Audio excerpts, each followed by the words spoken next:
Okay, I am here once again representing my wife's channel, The Joy of Acrylic Pouring. I'm going to do what I'm calling negative space, which is something I think it's original and have not seen anybody do. So what I'm going to do here is I'm going to first get my paints together and start off with a little orange. Oh, one little item I forgot is the silicone. Well, not really forgot, but you want to do this before you get started anyway.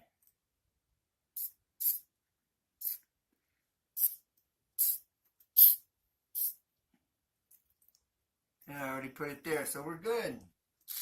Now, just need something to stir the pot with. Well, not really the pot. I'm just kind of not being serious. All right, I'm going to stir that up a little bit. Some I'm going to stir more. Others I'm going to stir less. Okay, so that's stirred pretty well, mixed in. All right.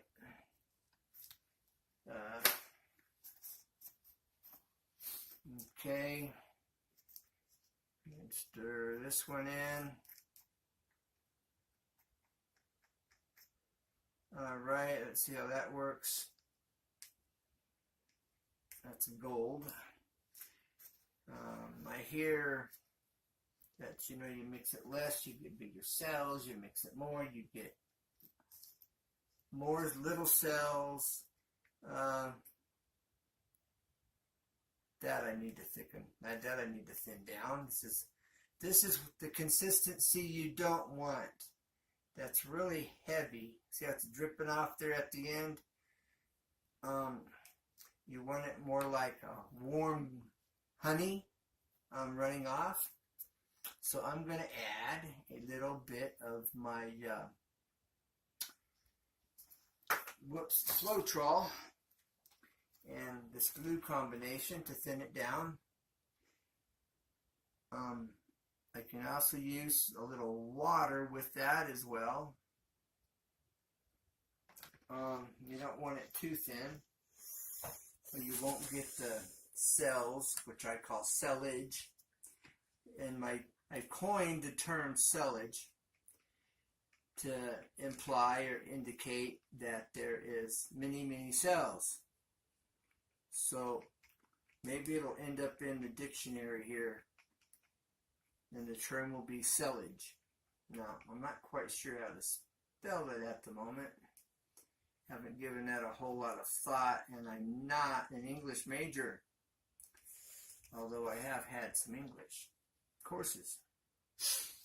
So cellage. Look for that in your dictionary in the future. You heard it here first. Now I'm looking for my water. Well, I'll show you how critical it's not. I'm going to add a little bit of this water here that we've rinsed out our paintbrushes in to thin this down. So it doesn't have to be pure. I guess for some they might think I'm committing the cardinal sin here. Or the unforgivable sin, I should say. But it's not. It really is not critical. And that's the point I'm trying to make right now. This is one of the most forgiving art forms that I know of. But I'm not an artist, so for whatever that's worth. Maybe that someone out there in the listening audience can, let me know how critical it is or not. I'm open to suggestions and learning. Life's a challenge, and therefore challenges are something to overcome, and one of the best ways to overcome them is to learn. So we need to be open to change, to improve, and learn.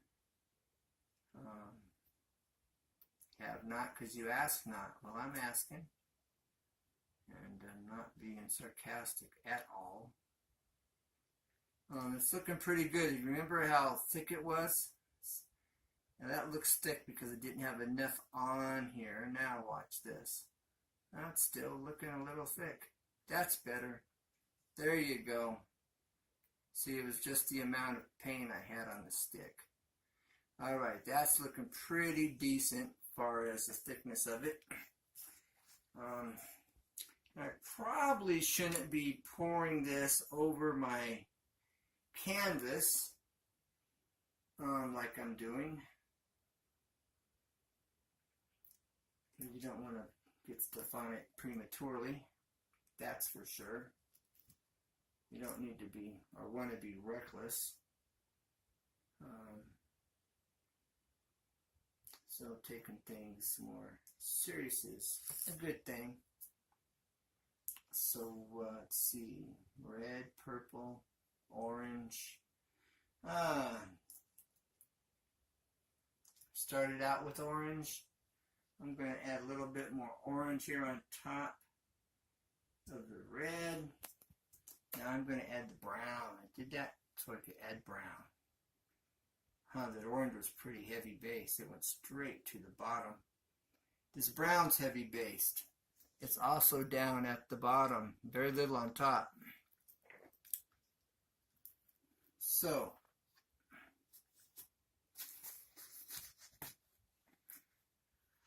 now I'm going to go gold on the brown. This ought to be interesting. Gold on top of the brown. Now the gold seems to be a little lighter, which is surprising, because I thought that was going to be pretty heavy. And now I'm going to take this, I'm going to try to carefully pour around the outer edges of this. With this blue, I've also added a little purple into that blue. So that ought to be an interesting combo. And now I'm going to do this white. I'm going to save some white here for pouring on top when I do this flip. Now, what else? I've added purple. And I've added some of that pinkish cool stuff looking here. It's all about just having fun, exploring, experimenting, and having a good time doing it. And I'm pouring this around the outer edges at this point, which should give us a interesting effect, as you see here.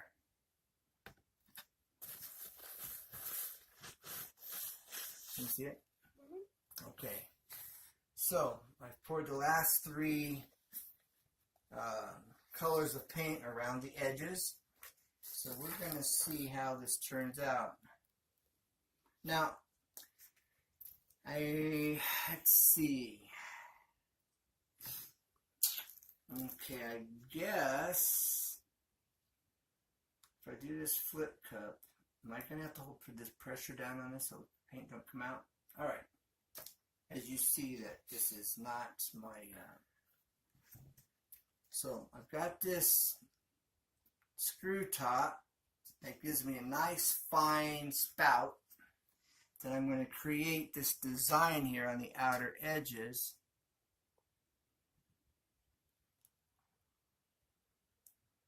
In this negative, what I'm calling a negative pour. I might even be calling it the wrong thing here.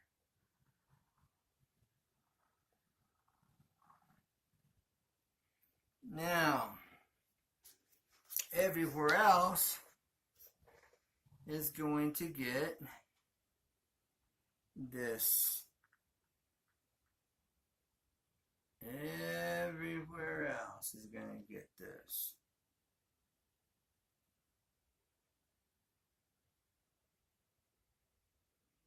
I'm going to spread this out with my hand. That's why I got this glove on. makes my wife happy anyway, you know, not to have my hands all messed up. Okay. You know, happy wife, happy life, you know, that's not a bad thing. And that's not to say that, you know, you're not the man wearing the pants.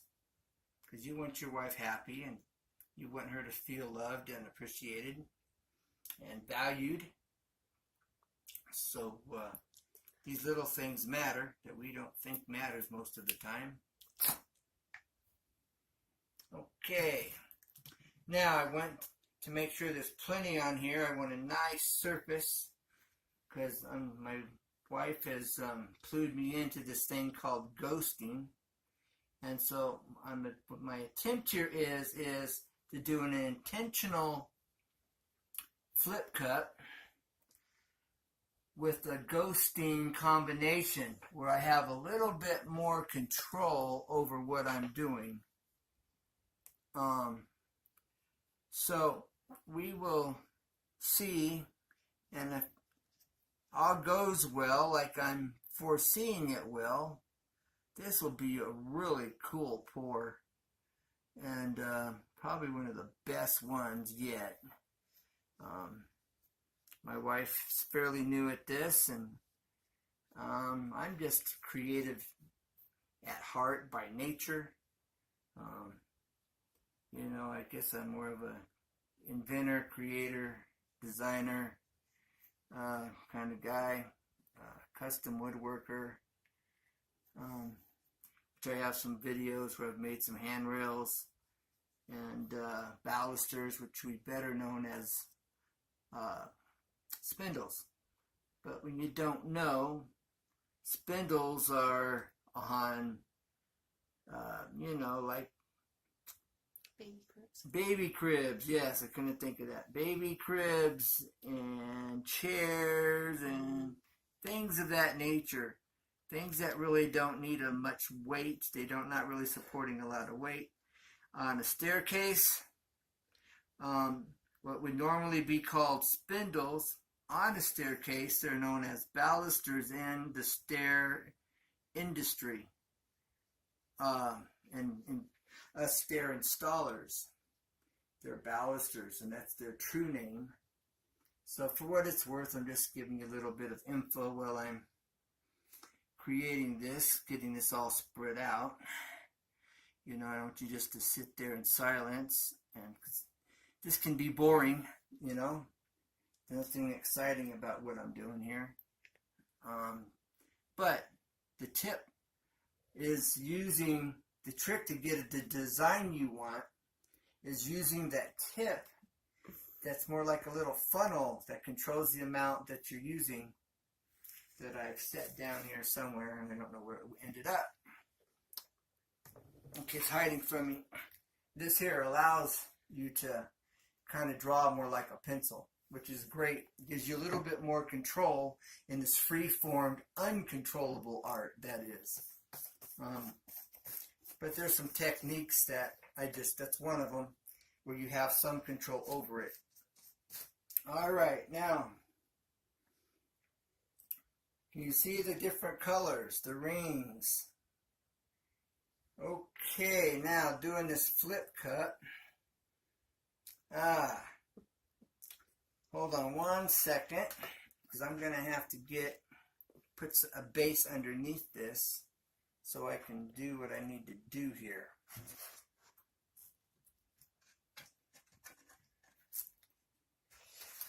Alright, should have had this up there first. That would have made things a little simpler. And, shoot, I'm really going to have to get creative here. Ha! I didn't puzzle this out. We're gonna do this. And this is the first time, can you tell? Why don't you do what I did? That I've done something like this. You do the real fast flip like I did. Well, maybe that's what I need to do here. Yeah, because it's kind of going where I don't want it to go. My wife does this really well. I'm afraid of slinging it all over the table. So, you're seeing it here first. So don't be bashful, don't be shy, and if you're a little nervous or scared, that's all right. But it's all fun, and you know. So here we go. Am I going to sling this paint? Is it going to go flying? I hope not. Or is it going to go where it belongs and do what I'm wanting to happen? You ready? 2, 3. Oh! That wasn't too terribly terrible. It stayed within the zone anyway. And it'll all mix and blend. So, you know, this is really like I was saying, for fun.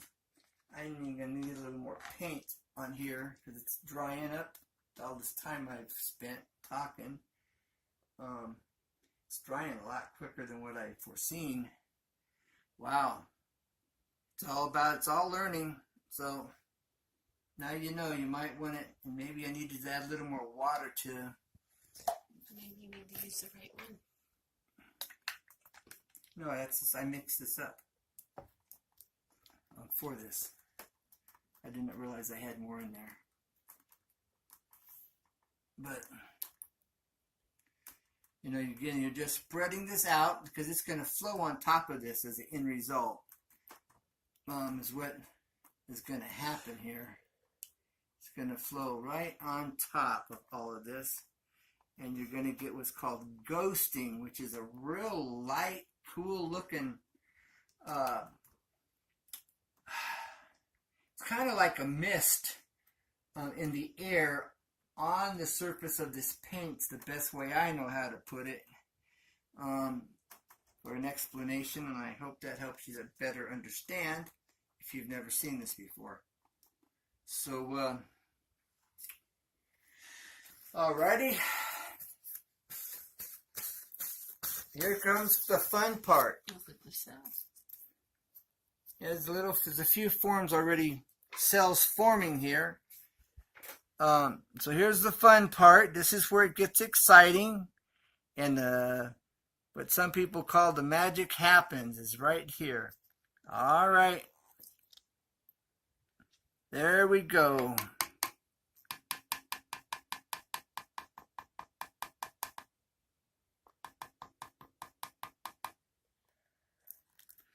Okay, look at that design we've already got there on top. Now remember, I had my white, and so I'm going to use this white to add a little bit more design. We're getting some cellage going on here.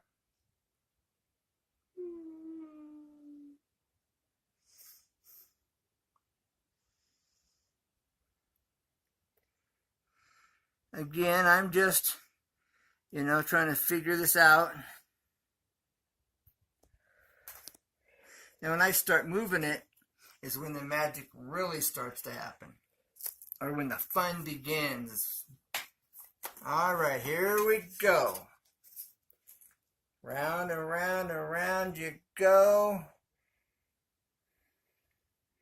It's working pretty good to the way I wanted it to. It's staying within its boundaries. Then I'm going to take it off the boundaries once I get this filled into this area that I've created, that negative space, as I'm calling it anyway. All right. That's actually has taken in that shape pretty good. I am really impressed with that right now. And the design's not bad, but watch, it's going to get better. Watch for faces, masks. This is great for characters. If you do cartoons, if you're an artist, you can really get some great ideas if you're a painter, or an artist looking for new creative designs.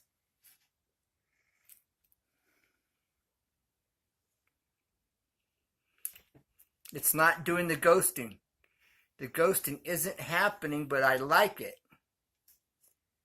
I really like what I'm seeing here. Even though there is no ghosting effects taking place, I'm really liking this end result.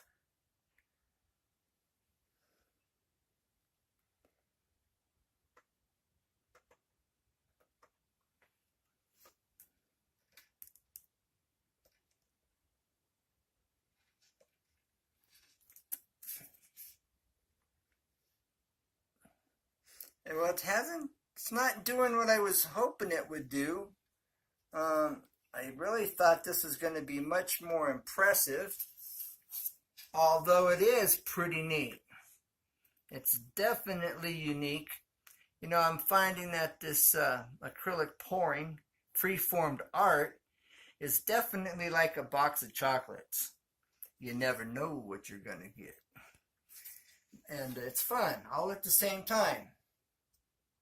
All at the same time. Whoops, we don't want to get that out here. There we go. Let's get some drippage. Whoops, not on there, on there. And let's take it around one more time. Come back to this corner that's dripping.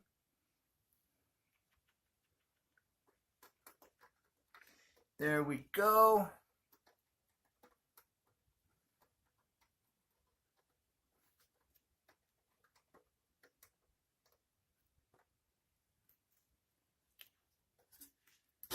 And let's take it down here to this corner.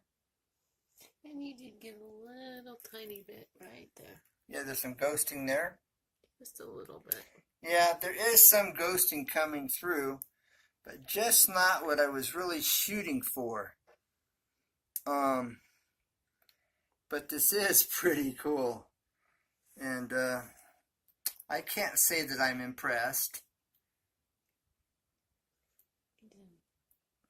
But it is cool. Huh? All right. I'm getting the cues that I'm done here. So I guess I need to cover this edge. I like it when it has a natural look of color flowing over the edge, that is.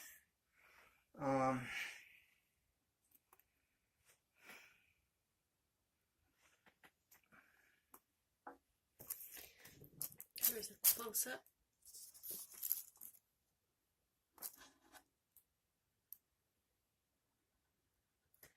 What he means by ghosting. It's really faint orange. Where the paint looks like a whisper of paint, just a very shadowy, wispy, like a fog almost over the top of the surface of the paint in color. Ghosting. Something new as far as I know with this acrylic pouring. Touching up these edges, should I say. This whole side needs, Does it? Okay, let me get this here where I can get it turned around. See what I'm doing.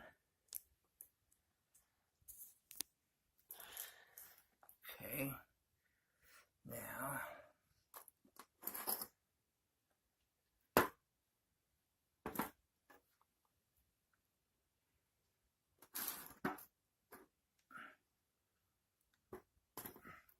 Now you can see what that edge looks like. Put this Floetrol on it. what's the yellow paint on it? Has Floetrol. That all has Floetrol. Yeah, but it's straight Floetrol. No, that's the colored paint. No, it's not the colored paint. The colored paint That's was not in the the cup. background? Colored paint was in the cup. This is Floetrol. Oh, is it? I don't know that that will work. Oh. I'm going to stick it on here. This is great for doing this. So if you had some paint in a container in a bottle like this, and you could do your edges quite easily, for sure, and get them painted. Most definitely. But you see, well, if I didn't have, well, this hand will be clean. So I can take my finger and stick it in. Let's see, we're gonna, I guess I'm gonna pour a little purple, a little orange. Some brown. Is there any brown left? Some brown. Maybe, no, that's probably pretty good as it is. Mix this around. My finger in here now. And kind of do the edges. And it's coming out brown. It's really not catching some of the other colors. But I guess that's where... it's not a commercially made piece of art. Well, that's true, because it's far from perfect.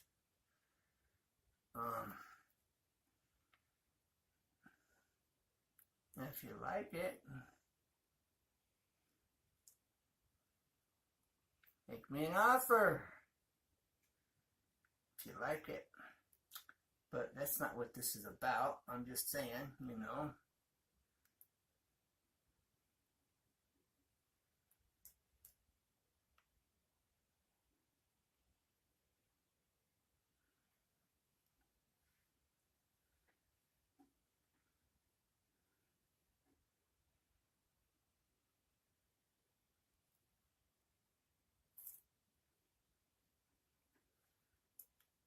It's not too shabby, actually. This edge. I think I'll kind of give this. Okay. Well, I guess if you're still watching, I thank you for your time and your interest.